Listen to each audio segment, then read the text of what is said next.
आज जिनसे हम आपको रूबरू करवाने वाले हैं वो एक ऐसे शख्स हैं, काफ़ी वर्षों से मानव समाज के लिए काम करते हैं और मानवाधिकार के लिए काम करते हैं। हमारे बीच में है फरियादी संघ ऑफ मानवाधिकार प्रदीप सिंह राजपूत जी हैं और राष्ट्रीय अध्यक्ष हैं, हमारे बीच में हैं और मानव अधिकार के विषय में ये प्रकाश डालेंगे और मानव अधिकार होता क्या है, बहुत सारे मुद्दों पे चर्चा होगी। सबसे पहले सर आपका इंडिया दस्तक में स्वागत है। नमस्कार जी। फरियादी संघ मानवाधिकार की तरफ से मैं और अपनी तरफ से आपको और आपके दर्शकों का हार्दिक स्वागत करते हैं। जी। मैं सर आपसे पहला सवाल हमारा ये है कि हमारे दर्शकों को आप ये बताइए कि मानव अधिकार क्या होता है। मानव अधिकार प्रत्येक मनुष्यों को जो आर्थिक, सामाजिक और सांस्कृतिक स्वतंत्रता मिली है वही मानवाधिकार है। मानवाधिकार के अंतर्गत स्वास्थ्य, शिक्षा, विकास, समान कानूनी सहायता, ये जो अधिकार मिले हैं यही मानवाधिकार है। ठीक है सर, जैसे स्वास्थ्य की बात हो गई, शिक्षा की बात हो गई, अधिकार की बात है, तो कहीं ना कहीं सरकार भी कुछ ना कुछ इस पर कर रही है।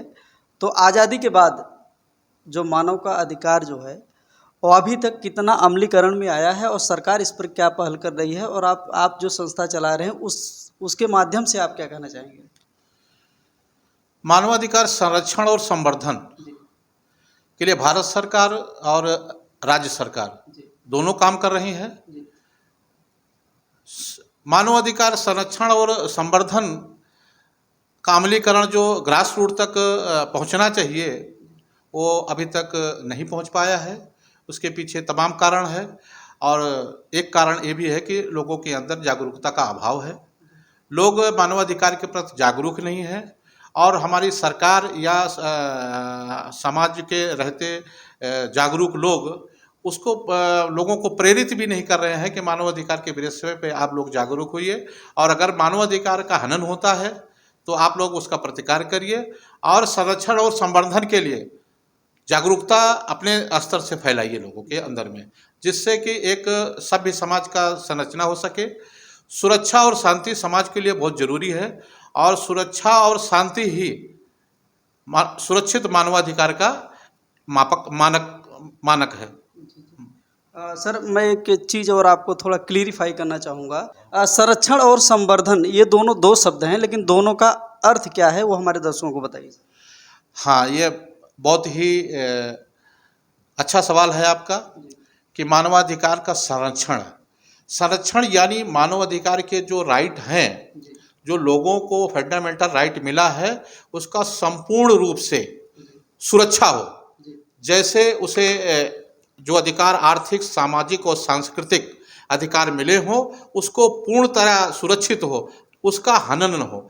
अगर उसका हनन होता है तो समाज के लोगों का जो मानवाधिकार का हनन हो तो सरकार द्वारा, अधिकारियों द्वारा समुचित उसे समाधान मिले तो वो संरक्षण के तहत के अंतर्गत आता है। जी। और संवर्धन की जो बात है उसमें संवर्धन के लिए कि हम मानवाधिकार को संरक्षण के साथ और कैसे ज़्यादा सुरक्षित बना सके, हम क्या अपनी एक सोच बनानी पड़ेगी कि आज जो हमारे मानवाधिकार के संरक्षण नियम बने हैं इसको और हम कैसे अमलीकरण में लाएं और कैसे इसको प्रभावी ढंग से लागू करें और किस स्तर से इसको ले जाए कि ज़्यादा से ज़्यादा लोगों के मानवाधिकार सुरक्षित हों।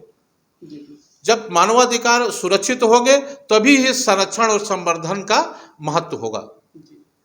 सर एक मेरा चौथा सवाल है कि मानव अधिकार जो है, इस मानव अधिकार का जो मानव जीवन है उस पर क्या प्रभाव पड़ता है?